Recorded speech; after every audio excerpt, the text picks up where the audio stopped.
Friends, Sajin ദിബ്രിസ family വ്ളോഗിലേക്ക് എല്ലാവർക്കും സ്വാഗതം. കണ്ടോ, ഒരു ചെറിയൊരു കൊല കിട്ടിയിട്ടുണ്ട്. നമ്മളുടെ കൊല അപ്പുറത്തെ വീട്ടിലേക്ക് ചാഞ്ഞു നിൽക്കലായിരുന്നു. അതങ്ങ് വെട്ടിക്കൊണ്ടുവന്നു. വെട്ടണ നേരത്തെ വീഡിയോ എടുക്കാനൊക്കെ ഞാൻ മറന്നുപോയി, പെട്ടെന്നായിരുന്നു. പിന്നെ ദാ നിക്കുടപ്പൻ, നല്ല രസമായിട്ടില്ല, ഭംഗിയോടുകൂടി ഇരിക്കുന്ന നിക്കുടപ്പൻ. നല്ല പഴമാണ്, പാളയംകുടം പഴമാണ്. അപ്പം അതും അധികം മൂത്തിട്ടൊന്നുമില്ല. പക്ഷെ മതില് വല്ലാണ്ട് വെയിറ്റ് 10-30 വർഷമായിട്ട് കിട്ടിയ മതിലാണ്. അപ്പം അതിന് വെയിറ്റ് കൊടുക്കണ്ടല്ലോ എന്ന് വിചാരിച്ചു. പിന്നെ അവരെ വീട്ടിലേക്ക് വല്ലാണ്ട് ചാഞ്ഞു നിൽക്കുന്നു. അപ്പം ഞങ്ങൾ തന്നെ ആയിട്ട് അതന്നെ അങ്ങ് വെട്ടി അങ്ങ് എടുത്തു. ഞാൻ അവരെ ശല്യപ്പെടുത്തണ്ടല്ലോ. മതിലാണ് പ്രശ്നം. നമ്മുടെ മതിൽ ഇനി തകരാൻ പാടില്ല. പിന്നെതാ നീളമുള്ള പിണ്ടി കിട്ടി. അടിപൊളി പിണ്ടിയും കിട്ടിയിട്ടുണ്ട് കേട്ടോ. അപ്പം നമുക്ക് ഈ പിണ്ടിയൊക്കെ എടുത്ത് ഫ്രിഡ്ജിലേക്ക് മാറ്റി വയ്ക്കണം. അപ്പം ഇന്ന് നല്ല പണിത്തിരക്കിലാണ് ഞാൻ. പിന്നെ വാഷിംഗ് മെഷീനിൽ തുണികൾ ഇട്ടിട്ടുണ്ട്. ഇന്നത്തെ പണികൾ തിരക്കിലേക്ക് നമുക്ക് അങ്ങ് പോയാലോ. അപ്പം ഞാൻ നമ്മുടെ ബെഡ്റൂമിൽ ഒന്ന് വന്ന് നോക്കി കുറച്ച് നേരം നിന്നു. ഞാൻ മഹാഭാരതം കാണാറുണ്ട് കേട്ടോ. മഹാഭാരത സീരിയലുണ്ടല്ലോ, അത് ശനിയാഴ്ചയും ഞായറാഴ്ചയാണുള്ളത്. അപ്പം അതിങ്ങനെ കാണാറുണ്ട്. അതെനിക്ക് ഭയങ്കര ഇഷ്ടമാണ്, മഹാഭാരതം സീരിയൽ. ഇപ്പോൾ ഞാൻ സീരിയലുകളൊക്കെ ചെമ്പരുത്തി സീരിയല്, പിന്നെ മാംഗല്യ സീരിയല്, ദേവി മൂകാംബിക സീരിയൽ സൂര്യയിലുള്ളത്, പിന്നെ ഏതാ സീരിയൽ കാണാറുണ്ടല്ലോ, കൃഷ്ണഗാഥ, പിന്നെ ദുർഗ, ഇതൊക്കെയാണ് ഞാൻ കാണുന്ന സാധനം. പിന്നെ സീരിയലുകളെ കാണുന്നത് കേട്ടോ. പിന്നെ സ്റ്റാർ സിംഗർ അതൊക്കെ കാണാറുണ്ട്. എനിക്കിപ്പോൾ ചെമ്പരുത്തി ഒന്നും ഞാനിപ്പോൾ അധികം കാണുന്നത്. ഇപ്പം നമുക്ക് ബോറടിച്ചു തുടങ്ങി. കുറേ ദിവസമായി നിന്ന് മോങ്ങിയെ കൊണ്ട് ഇങ്ങനെ ഇതൊക്കെ കാണിച്ച് നിന്ന് കരഞ്ഞുകൊണ്ടിരിക്കുക. അപ്പം എനിക്ക് ദേഷ്യം വരും. ഒരു കഥ അങ്ങോട്ട്, അല്ലെങ്കിൽ പെട്ടെന്ന് പെട്ടെന്ന് കഥ നീങ്ങണ്ടേ. എന്താ പറയാ, എപ്പോഴും ഇങ്ങനെ ഒരു ദിവസം കഴിയുന്നില്ല. ആ ഒരു ദിവസം കഴിഞ്ഞിട്ട് വേറെ ദിവസങ്ങളിൽ നിന്ന് പോകുകയാണെങ്കിൽ ഓക്കെ, കുഴപ്പമില്ല. അപ്പോൾ ഡെയിലി ഇത് തന്നെയാണ്. നമുക്ക് ഏതോ ഒരു ദിവസം നീങ്ങാനായിട്ട് ഒരു 15 ദിവസമായിട്ടും കഴിഞ്ഞിട്ടില്ല, ഒരു ദിവസം പോലും നീങ്ങുന്നില്ല. ഇങ്ങനെ കരഞ്ഞുകൊണ്ടിരിക്കും. അപ്പം എനിക്ക് ദേഷ്യം വരും. അപ്പം ഞാൻ എന്താ ചെയ്യും, ഞങ്ങൾക്ക് രണ്ടൊക്കെ പ്രാന്തായി. ഈ പെണ്ണിൻ്റെ കരഞ്ഞ് വേറെ എവിടെയെങ്കിലും എന്തെങ്കിലും എത്തണ്ടേ. അപ്പോൾ ഞങ്ങൾ അതങ്ങ് സ്റ്റോപ്പ് ചെയ്തു. അപ്പോൾ അങ്ങനെ ഇപ്പോൾ ചെമ്പരത്തി കാണുന്നില്ല. ദുർഗ കുഴപ്പമില്ല, നല്ല സീരിയലാണ്. ദുർഗ സീരിയല് ഞാൻ കാണാറുണ്ട്. ഞങ്ങൾ രണ്ടുപേരുമാണ് കാണുന്നത്. ആ സീരിയലിൻ്റെ എന്താണെന്ന് വെച്ചാൽ, ഒരു എന്താ, ആദ്യം വലിയ പോലീസ് ഓഫീസറും കാര്യങ്ങളൊക്കെ ആയിട്ട് ഇങ്ങനെ നടക്കായിരുന്നു ദുർഗ. ഇപ്പോൾ വല്ലാത്ത പ്രണയം നമുക്ക് പ്രശ്നമില്ല. ഈ പ്രേമം ഒരുമാതിരി പൈങ്കിളി കാണിച്ചുകൊണ്ട് ഇങ്ങനെ നിൽക്കുമ്പോൾ അതന്നെ കാണിച്ചുകൊണ്ട് നിൽക്കുമ്പോൾ നമുക്ക് ഒരു ബോറിങ്ങാണ്. ഇപ്പോൾ പ്രേമത്തിൻ്റെ ഒരു കഥയിലേക്ക് പോകുന്ന പോലെ നമുക്ക് ഫീൽ ചെയ്യും. അത് അങ്ങനെയൊന്നുമില്ല. അങ്ങനെ നമുക്കെപ്പോഴും ഒരു പ്രേമം ഉണ്ടാവും, അല്ലെങ്കിൽ ഒരു ഇഷ്ടം ഉണ്ടാവും. അതൊക്കെ നമ്മുടെ സുരേഷ് ഗോപി അതിനൊക്കെ ഒരു വാല്യൂ ഉണ്ട്. അത് ഒരുമാതിരി പൈങ്കിളി പ്രേമവും അങ്ങനെയൊക്കെ കാണിക്കുമ്പോൾ നമുക്കത് കാണാനായിട്ട് ഒട്ടും ഇഷ്ടമല്ല. അപ്പോൾ അതുകൊണ്ട് ദുർഗ സീരിയലും ഇപ്പോൾ ഞാൻ സ്റ്റോപ്പ് ചെയ്തു. പിന്നെ മാംഗല്യം സീരിയൽ കാണാറുണ്ട്. ഏറ്റവും വലിയ ദേഷ്യം എന്താണെന്ന് വെച്ചാൽ, ഭാര്യ തിരിച്ചറിഞ്ഞു, ഭർത്താവ് തിരിച്ചറിഞ്ഞു, ഭാര്യയും തിരിച്ചറിഞ്ഞു. ഭാര്യയ്ക്ക് ഓർമ്മ ഒരുത്തൻ്റെ ഭാര്യനെ തിരിച്ചു വിടുന്നില്ല എന്ന് പറഞ്ഞിട്ടുള്ളൊരു കോമഡി റോഡിൽ ഉണ്ടാവുമായിരിക്കും. അത് ജീവിതത്തിലുണ്ടോ ഇല്ലയോ എനിക്കറിയില്ല. വല്ലവൻ്റെ ഭാര്യനെ എനിക്ക് വേണമെന്ന് പറയണ ഒരു ആറ്റിറ്റ്യൂഡ് ഇപ്പോൾ അത് തീരണില്ല. അപ്പം അതും തീരണില്ല. ഇതന്നെ ഒരു ദിവസം ഇതാവുമ്പോൾ നമുക്ക് ഇറിറ്റേറ്റഡ് ആവും. നമ്മൾ വല്ലാണ്ട് ഇറിറ്റേറ്റഡ് ആവും. പ്രേക്ഷകരുണ്ടാവുമായിരിക്കും കാണാനായിട്ട്. പക്ഷെ എനിക്ക് താല്പര്യമില്ല. അപ്പം അതുകൊണ്ട് മാംഗല്യം.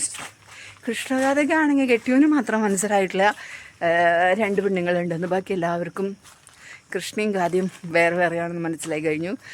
കെട്ടിയവനും അമ്മയ്ക്കും മാത്രം മനസ്സിലായി. കുറേ നാൾ ഇപ്പം എന്തായി, ആ സീരിയലും വഴി വെച്ചു. ഇപ്പം ഞാൻ യൂട്യൂബ് മാത്രമേ നോക്കുന്നുള്ളൂ. യൂട്യൂബിൽ എന്തെങ്കിലും ന്യൂസോ അല്ലെങ്കിൽ എന്തെങ്കിലുമൊക്കെ നമുക്ക് വെറൈറ്റി എന്തെങ്കിലുമൊക്കെ കാണാൻ പറ്റുക യൂട്യൂബിലാണ്. അപ്പോൾ ഞാൻ യൂട്യൂബ് മാത്രമാണ് ഇപ്പം എൻ്റെ ഏക സമയം പോകുന്നതും എൻ്റെ സമയവും എല്ലാം ഞാനിപ്പോൾ യൂട്യൂബിലാണ് ചിലവഴിച്ചുകൊണ്ടിരിക്കണത്. നമുക്ക് ഭയങ്കര സങ്കടം ഉണ്ടാക്കുന്ന കാര്യങ്ങളാണ് ഇതൊക്കെ. സീരിയലുകൾ നമ്മൾ ഇഷ്ടപ്പെട്ടിട്ട് പിന്നെ ദേവി മൂകാംബികയൊക്കെ ആണെങ്കിൽ ഇതന്നെ പരിപാടി. ഇടയ്ക്ക് അമ്മ വന്നിങ്ങനെ നിൽക്കും, ദേവിയെ രക്ഷിക്കാൻ അങ്ങനെ വരുന്നുണ്ട്. അപ്പോൾ നമുക്ക് ഇടയ്ക്കൊക്കെ ഇഷ്ടപ്പെടുന്നുണ്ട്. പിന്നെയും അല്ലാതെ വേറെ ഒന്നും നമുക്ക് ഒരു താല്പര്യം ഇല്ലാണ്ടാണ് സീരിയലുകൾ ഇപ്പോൾ പോയിക്കൊണ്ടിരിക്കുക. നമ്മുടെ ഇഷ്ടപ്പെട്ട സീരിയലുകളായിരുന്നു, എല്ലാം സ്റ്റോപ്പ് ചെയ്ത് നമ്മളങ്ങ് നിർത്തി. കൈ വല്ലാത്ത രീതിയിൽ നമുക്ക് പണി തരുന്നുണ്ട്. കൈക്ക് ഇങ്ങനെ കഴച്ചു ഇതൊക്കെ പിടിക്കുമ്പോൾ, മൊബൈലൊക്കെ കൈ പിടിച്ച് ഇങ്ങനെ നിൽക്കുമ്പോൾ കൈ കഴയ്ക്കാം. അപ്പോൾ അത് കൈ അപ്പോൾ അങ്ങനെയൊക്കെയാണ്. അപ്പോൾ സീരിയലുകൾ കംപ്ലീറ്റ് നിർത്തി, എല്ലാം നിർത്തി. എന്താ പറയുക, നമുക്കൊരു നേരം പോക്കില്ലാതെ നമുക്കൊരു കഥ അങ്ങനെയൊന്നും നമുക്ക് ഇഷ്ടപ്പെടാണ്ടായി. അപ്പോൾ നല്ല കഥകളാണ്, പക്ഷെ അത് പ്രേമം കുത്തിക്കയറ്റേണ്ട ആവശ്യമില്ല. പിന്നെ വേറൊരു സീരിയൽ ഉണ്ട് കേട്ടോ, അപ്പം മര്യാദയ്ക്ക് ഒരു വീട്ടിലത്തെ ഒരു പ്രശ്നം കാര്യങ്ങളൊക്കെ ആയിട്ട് വല്ലാത്ത നല്ലൊരു രീതിയിലൊക്കെ പോയിക്കൊണ്ടിരിക്കുന്ന സീരിയൽ ഇപ്പോൾ ഒരു ദേവീരെ ഒരു എന്താ പറയുക ശക്തി, ഒരു ദേവി ശക്തി അങ്ങ് കയറി വന്നിട്ടുണ്ട്. അത്ര അങ്ങനെ നമ്മളുടെ കഥയായിട്ട് അങ്ങ് പോവുക, അതല്ലേ രസം. ഒരു സ്ക്രിപ്റ്റ് റൈറ്റേഴ്സിന് അങ്ങോട്ട് കൊള്ളില്ലാന്ന് എനിക്കങ്ങനെ തോന്നി. എനിക്ക് അങ്ങനെയാണ് ഫീൽ ചെയ്തത്. വല്ലാത്തൊരു സ്ക്രിപ്റ്റൊക്കെ ആയിപ്പോയി. അപ്പം അതും എനിക്ക് താല്പര്യമില്ല. അപ്പോൾ അങ്ങനെ സീരിയലുകളെല്ലാം നിർത്തിച്ചോളൂ. ഇഷ്ടപ്പെടുന്ന സീരിയലുകളായിരുന്നു. മഹാഭാരതം ഇടയ്ക്കിടയ്ക്ക് വരും കേട്ടോ, അത് ഇങ്ങനെ നമ്മൾ കാണും ഇടയ്ക്ക്. നമ്മുടെ ഒറിജിനൽ പണ്ടത്തെ മഹാഭാരതമല്ല, അത് കഴിഞ്ഞിട്ട് വന്ന നല്ലൊരു മഹാഭാരതം തന്നെയാണ്. അപ്പോൾ ഞാനത് കാണാറുണ്ട് ഏഷ്യാനെറ്റിൽ, അത് നല്ലത്. പിന്നെ സ്റ്റാർ സിംഗർ കാണും, കേരളത്തിലെ സ്റ്റാർ സിംഗർ അതൊക്കെ കാണും. എല്ലാം ഒക്കെ അതിൽ സരിഗമപ്പ അതൊക്കെ കാണും, അതൊക്കെ ഇഷ്ടം. നമ്മുടെ ഇഡ്ഡലി ഉണ്ടാക്കട്ടെ, ഇങ്ങനെ നടന്ന് വർത്താനം പറഞ്ഞിട്ട് കാര്യമില്ല, പോട്ടെ. എന്തായാലും നമുക്ക് പെട്ടെന്ന് തന്നെ ഇത് നുറുക്കണം. വേഗം നുറുക്കിയിട്ട് ഫ്രിഡ്ജിലേക്ക് കുറച്ച് മാറ്റി വയ്ക്കാം, കുറച്ച് ഇന്നെടുത്ത് കറി വയ്ക്കാം. കുറച്ചൊക്കെ കൊപ്രയും ഉണ്ട്, പിന്നെ എന്തൊക്കെ വെക്കണ്ടേന്നില്ല. അതുപോലെ ഇത് കുറച്ചിങ്ങനെ നോക്കിയിട്ട് നമുക്ക് അത്യാവശ്യത്തിനുള്ളത് ഇങ്ങനെ ഫ്രിഡ്ജിലേക്ക് വെക്കാം.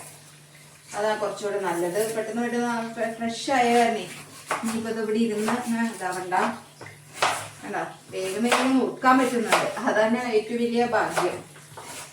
വേഗം നമുക്കിതങ്ങ് നോക്കി ഫ്രിഡ്ജിലേക്ക് വെക്കണം കേട്ടോ. കനുള്ള ഭാഗം മാറ്റാം.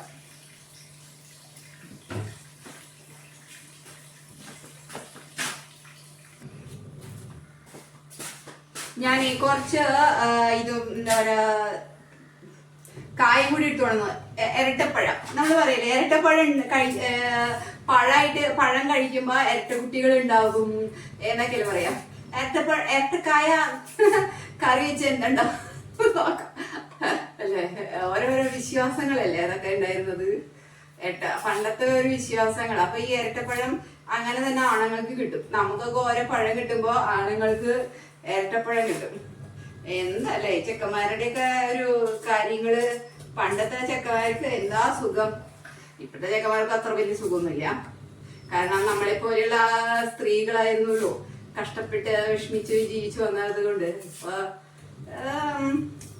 ആണുങ്ങൾക്ക് കൊടുത്തിട്ടേ കഴിക്കൂ അങ്ങനത്തെ ഒരു ചിന്താഗതി ഒന്നും ഇല്ലല്ലോ. അപ്പൊ നല്ല രസമായിട്ട് അത് ഈ ഉണ്ണിപ്പിണ്ടിയും കായും മാത്രം കേട്ടോ, പയറിടുന്നില്ല. കാരണം പയറിട്ട് കഴിഞ്ഞാൽ കൂടുതലാവും, വല്ലാണ്ട് കൂടുതലാവും. ഞാൻ കായൊക്കെ ഇത് ഫ്രഷോട് കൂടി കഴിക്കുമ്പോ ഇതാവില്ല. അപ്പൊ കൊപ്ര നാളെ വെക്കാ വിചാരിച്ചു. കൊപ്രാന്ന് വെച്ചാ അതിന്റെ കൊടപ്പൻ, അത് നാളെ വെക്കാം. ഇതിലിപ്പൊ കായ ഇട്ടിട്ട് അങ്ങോട്ട് വെക്കാം, നല്ല ടേസ്റ്റ് ആയിരിക്കും. ഇങ്ങനെ കായങ്ങ് കുഴയും. ഇത് പാളയംകുടനാണ്. ചേട്ടൻ പറയാ ഇത് പൂവനാന്ന് തോന്നുന്നുണ്ട്. ഞാൻ വരുമ്പോ അവിടെ കാട് പിടിച്ചോണായിരുന്നു ഈ വാഴ, നിറച്ച് വാഴയായിരുന്നു അവിടെ. അപ്പൊ പിന്നെ വാഴകളൊക്കെ ചീഞ്ഞു വീഴാനായിട്ട് തുടങ്ങി. അത് ഇവര് വീട്ടിലേക്ക് ചാഞ്ഞ് നിൽക്കുമ്പോ അവരെന്തോ അന്ന് ചൂടുവെള്ളം എന്തോ ഒഴിച്ചിട്ടൊക്കെ ചീഞ്ഞു പോവും, വാഴ ചീഞ്ഞു. അപ്പൊ നമുക്ക് അറിയാലോ. പിന്നെ എങ്ങനെയോ ഇത് പിടിച്ചു വന്നതാണ്.